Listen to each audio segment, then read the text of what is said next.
най-бедните райони на страната, тези на северо-западна България, от тази година се въвежда финансово обучение. В столицата това ще се случва в 95-то СОУ. Галя Русанова е преподавател по икономика в училището в квартал Хаджи Димитър. Освен това и класен ръководител на бъдещи абитуриенти. Почти всички нейни ученици работят след часовете и признават, че макар и пълнолетни, що се отнася до парите им, често срещат затруднения при тяхното разпределение. Камера. Работи. Звук. Давай.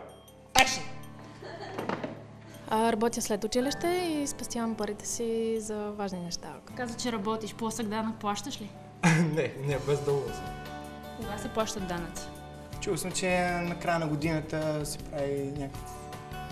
Да, но и това не го знам на 100%. Знам, че нещо на края на годината се прави отчет на всичко, примерно, да. В пилотния проект «Моят живот, моите финанси» са включени теория, различни финансови термини и редица практически казуси за решаване, свързани както с частния финансов сектор, така и с различни държавни институции. Как да управляват семейния си или личния си бюджет, как да планират финансово, как да поставят финансови цели. Другото много важно нещо е финансовите продукти и услуги. Със сигурност, ако не сега, те ще ползват за бъдеще такива. Повечето от тях и сега имат дебитни карти, да речем. Оттам нататък в самостоятелния живот ще им предстои да ползват и кредити, и други видове финансови продукти. И за да могат да го правят рационално, изгодно за самите тях, те трябва да знаят основните характеристики.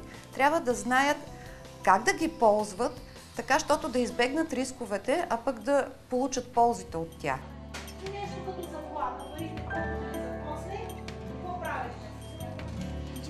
Другото много важно нещо, на което сме наблегнали пак в учебния материал, е това трудовоправните отношения и пенсионното осигуряване. Сега, за трудовоправните те им предстои сравнително скоро. В крайна сметка, по един или друг начин започват работа. Важно е да знаят основните неща от типа как се сключва договор, какво трябва да знаят за заплатата си, какви осигуровки им се удържат, за да знаят, че примерно в договора заплатата е бруто, а ще взимат малко по-малко.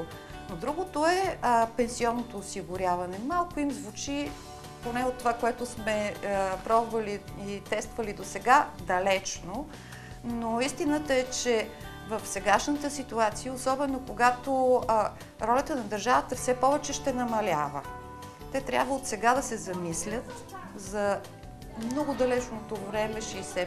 Така че за нас е много важно най-малкото да заострим вниманието към този въпрос, към личната отговорност за финансовото им благополучие.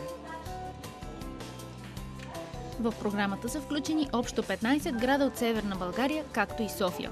Проектът е изготвен с европейско финансиране от фондация Инициатива за финансова грамотност. Всички учители са преминали през обучение. Те ще преподават по учебно помагало и тетрадка, като са включени и видеоуроци, които да разяснят на пръв поглед лесни финансови услуги, които обаче за младите често се оказват голяма трудност. Трябва да знаят, да речем, каква е разликата между дебитната и кредитната карта. Защо много често родителите им се притесняват да имат дебитни карти, което според мен не е оправдано.